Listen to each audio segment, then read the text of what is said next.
नमस्कार दोस्तों, स्वागत है आपका हमारे YouTube चैनल पर। दोस्तों, आज हम आपके लिए एक ऐसी चर्चा, एक ऐसी कहानी लेकर आए हैं जो काफ़ी प्रेरणादायक कहानी है।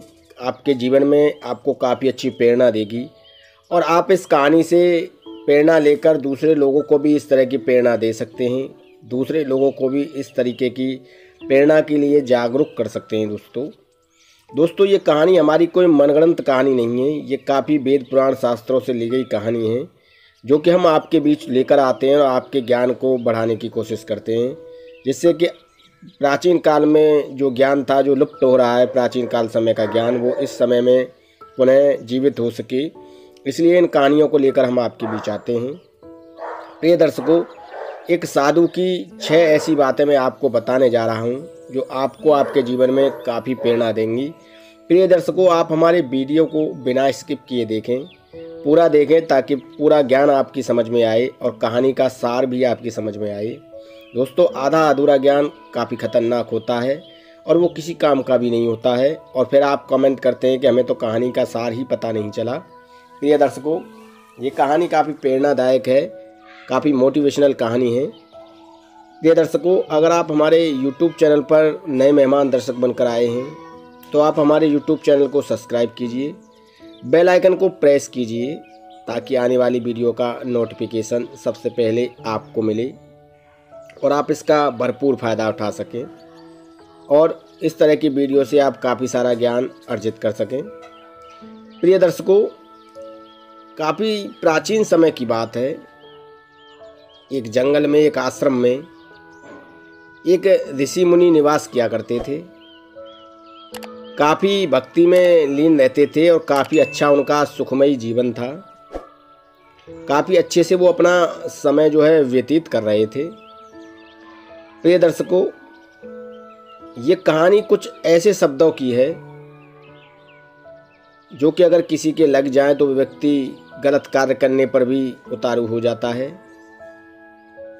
तो कभी ऐसे शब्द नहीं बोलने चाहिए जो किसी व्यक्ति की भावना को आहत करते हों या फिर उसे आत्मदाह के लिए आहत करते हों, क्योंकि शब्द जो होते हैं वो तीर से भी बुरे होते हैं, किसी धारदार हथियार से भी बुरे होते हैं। क्योंकि धारदार हथियार अगर आपके हाथ में लग जाए या अगर आपका हाथ कट जाए तो आपका हाथ पुनः सही हो सकता है, आपका घाव भर सकता है। पर अगर किसी के शब्द या बोल आपके चुभ जाएं तो वो घाव कभी नहीं भरता है। जैसे कि आपने देखा हो कि घर में अक्सर लड़ाई झगड़ा होता है, भाई भाइयों में लड़ाई झगड़ा होता है, बाप बेटे के बीच में होता है, माँ बेटे के बीच में होता है, भाई बहन के बीच में होता है, और कोई न कोई उनमें ऐसा शब्द बोल देता है तो वो किसी न किसी व्यक्ति के चुभ जाता है, वो कुछ गलत कार्य करने पर उतारू हो जाता है। प्रिय दर्शकों, तो हमें कभी ऐसे गलत शब्दों का इस्तेमाल नहीं करना चाहिए जो किसी की भावना को आहत करते हों, किसी व्यक्ति को गलत कार्य के लिए आहत करते हों। यही चर्चा हम इस वीडियो में करेंगे और यही कुछ बातें हम आपको इस वीडियो में बताएंगे। प्रिय दर्शकों, एक साधु प्राचीन समय में एक नगर के पास एक कुटिया में निवास करते थे।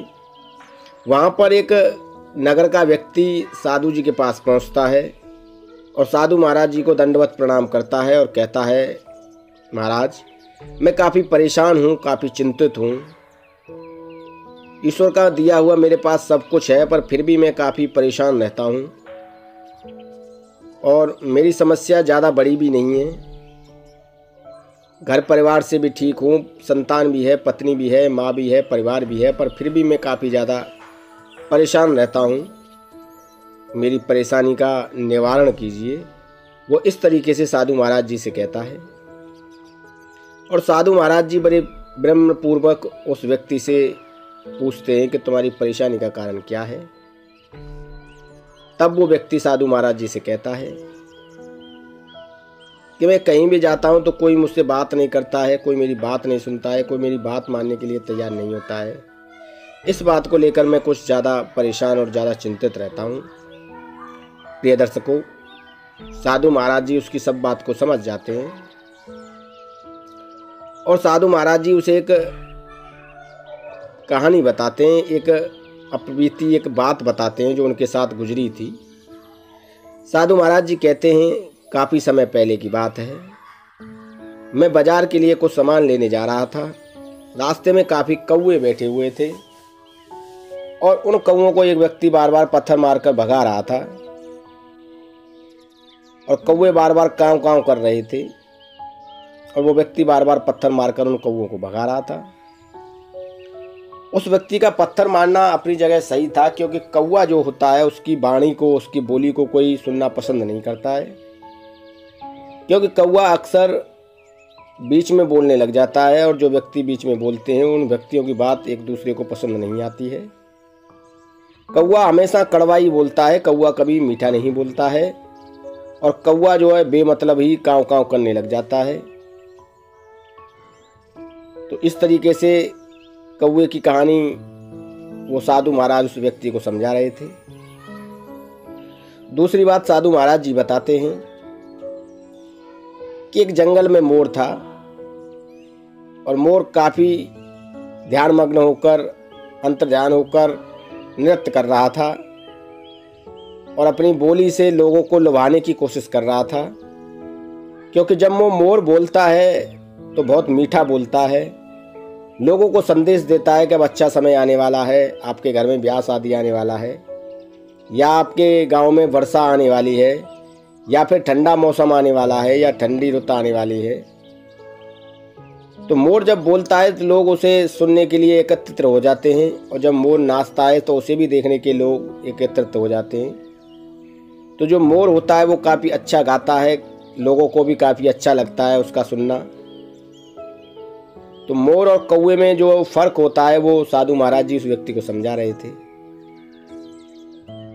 और साधु महाराज जो थे उस व्यक्ति को 4 ऐसी बातें बताते हैं।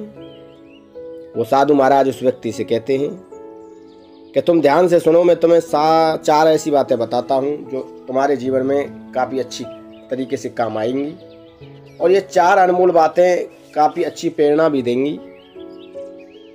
प्रिय दर्शकों, वो साधु महाराज पहली बात बताते हैं कि अगर आप कहीं जा रहे हों और 4 व्यक्ति वहाँ पर बात कर रहे हों तो आपको बीच में बोलना नहीं चाहिए, आपको वहाँ चुप रहना चाहिए, क्योंकि अगर आप बीच में बोलेंगे तो वो लोग आपकी बात नहीं सुनेंगे, क्योंकि वो लोग जिस बात पर चर्चा कर रहे हैं, जिस विषय पर वो बात कर रहे हैं, उस विषय का आपको ज्ञान ही नहीं है। आपको यही नहीं पता है कि वो क्या बात कर रहे हैं और आप अपना ज्ञान बांटेंगे तो उन लोगों को अच्छा नहीं लगेगा और वो लोग आपकी बात भी नहीं सुनेंगे। जैसे एग्जाम्पल के तौर पर आपको किसी दवाई का पता ना हो कि ये दवाई किस काम की है, किस बीमारी की है, तो आपका उस दवाई को लाना और किसी को देना भी गलत ही होता है, क्योंकि जब आपको उस बीमारी की दवाई का ही नहीं पता है कि ये किस बीमारी की दवाई है तो आपका उस दवाई को देना भी बेकार होता है। ठीक उसी तरीके से 4 व्यक्ति अगर किसी विषय पर चर्चा कर रहे हैं या किसी विषय पर बात कर रहे हैं और आप जाकर उन्हें अपना ज्ञान बांटते हैं तो वो आपकी बात नहीं सुनेंगे। ऐसी जगह पर चुप रहना ही बेहतर होता है। प्रिय दर्शकों, साधु महाराज दूसरी बात बताते हैं कि अगर 2 व्यक्तियों में झगड़ा हो रहा हो और वहां पर जाकर आप अपनी टांग अड़ाएंगे या अपना ज्ञान बांटने की कोशिश करेंगे तो आप भी लपेटे में आ सकते हैं, क्योंकि 2 व्यक्ति जब क्रोध में होते हैं तो वो तीसरे व्यक्ति की नहीं सुनते हैं। हाँ, अगर हो सके तो आप उनके लड़ाई झगड़े को शांत करने की कोशिश करें, पर उन्हें अपना ज्ञान ना बांटें, उनके बीच में अपनी टांग ना अड़ाएं। दूसरी बात साधु महाराज जी उस व्यक्ति को बताते हैं और वो व्यक्ति बड़े ध्यानमग्न होकर साधु महाराज जी की बातें सुन रहा था। तीसरी बात साधु महाराज जी बताते हैं कि अगर आपके माता पिता आपको कोई बात समझा रहे हों तो आपको उनकी बात मान लेनी चाहिए, क्योंकि माता पिता कभी किसी का बुरा नहीं सोचते हैं। अगर आपके माता पिता आपको थप्पड़ भी मार देते हैं तब भी आपको अपने माता पिता की बात सुन लेनी चाहिए और उनके थप्पड़ का विरोध नहीं करना चाहिए। अगर आप उनके थप्पड़ का जवाब किसी और तरीके से देते हैं तो ये भी माता पिता को गलत लगेगा और वो सोचेंगे कि हमारा बेटा अब हमारे हाथ से निकल चुका है, अब वो हमारी किसी बात को नहीं सुनता है और हमारी किसी बात का इस पर असर नहीं होता है। तो अगर आपके माता पिता आपको कोई सलाह देते हों या थप्पड़ मारते हों तो आपको चुप रहने में ही फ़ायदा है। अगर आप चुप रहेंगे तो आपकी प्रशंसा होगी, आपकी तारीफ होगी चारों तरफ कि हमारा पुत्र बहुत अच्छा है। प्रिय दर्शकों, 3 बात साधु महाराज उस व्यक्ति को सुनाते हैं और वो व्यक्ति काफ़ी ध्यानमग्न होकर इन बातों को सुन रहा था। चौथी बात साधु महाराज सुनाते हैं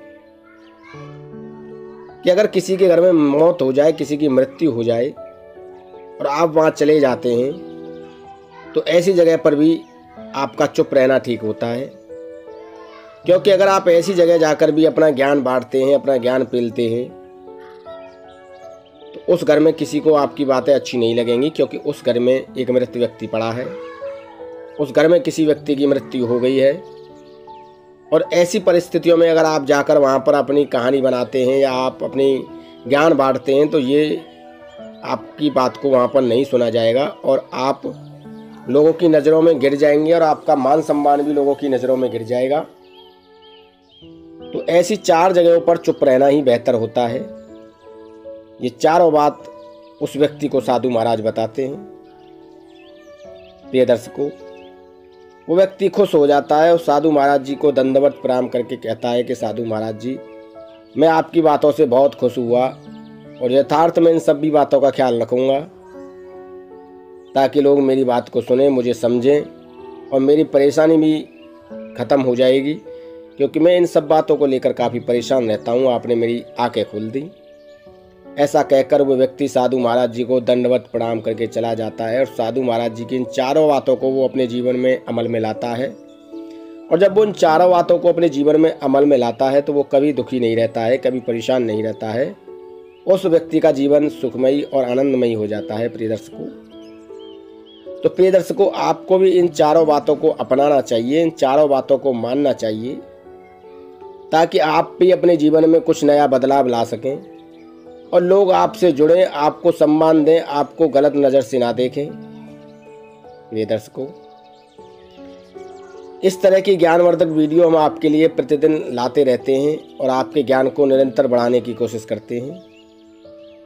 प्रिय दर्शकों, ये कोई मनगढ़ंत कहानियाँ नहीं होती हैं, ये कहानियाँ वेद पुराण शास्त्रों से ली जाती हैं, तब हम आपके बीच में इन कहानियों को लेकर आते हैं। अगर आपके मन में कोई सवाल है तो आप हमें कमेंट सेक्शन में पूछिए, हम उत्तर देने के लिए तैयार हैं। प्रिय दर्शकों, इस कहानी से प्रेरणा लेकर आप अपने जीवन को काफ़ी अच्छा और काफ़ी सुरक्षित और भविष्य को काफ़ी अच्छा सुगम बना सकते हैं। इस कहानी को आप अपने परिवार में भी बताइए, लोगों को, अपने बच्चों को भी बताइए, अपने सगे संबंधियों को भी बताइए, अपने रिश्तेदारों को भी बताइए, अपने पास पड़ोसियों को भी बताइए। इस कहानी को आप अपने सोशल मीडिया पर सभी को शेयर कीजिए, व्हाट्सएप पर शेयर कीजिए, फेसबुक पर शेयर कीजिए, इंस्टाग्राम पर शेयर कीजिए, ताकि लोग इस तरह की कहानियों को सुनकर अपने जीवन में एक नया बदलाव ला सकें, अपने जीवन में एक नई प्रेरणा ले सकें। प्रिय दर्शकों, इस तरह की कहानी हम अपने चैनल पर आपके लिए प्रतिदिन लाते रहेंगे और आपके ज्ञान को निरंतर बढ़ाते रहेंगे। प्रिय दर्शकों, कहानी के अंत में मैं इतना ही कहूँगा कि इन चारों बातों को जो व्यक्ति अपने जीवन में संजो कर रखेगा वो व्यक्ति कभी दुखी नहीं रहेगा। साधु जी की जो 4 बातें इस वीडियो में बताई हैं वो काफ़ी प्रेरणादायक हैं, आपके जीवन को काफ़ी अच्छा बनाने लायक हैं, आपके जीवन में एक नया बदलाव लाने लायक ये चारों बातें मैंने आपको इस वीडियो में बताई हैं। साधु महाराज जी की 4 ऐसी अनमोल बातें जिनका वर्णन मैंने आपको इस वीडियो में किया है। प्रिय दर्शकों, अगर आप हमारे YouTube चैनल पर नए मेहमान दर्शक बनकर आए हैं तो आप हमारे YouTube चैनल को सब्सक्राइब कीजिए, बेल आइकन को प्रेस कीजिए ताकि आने वाली वीडियो का नोटिफिकेशन सबसे पहले आपको मिले और आप इस तरह की वीडियो का भरपूर फ़ायदा उठा सकें और आप हमारी इस तरह की वीडियो से काफ़ी सारा ज्ञान अर्जित कर सकें। प्रिय दर्शकों, अगर आपको वीडियो अच्छा लगा हो तो एक लाइक कीजिए। धन्यवाद। नमस्कार।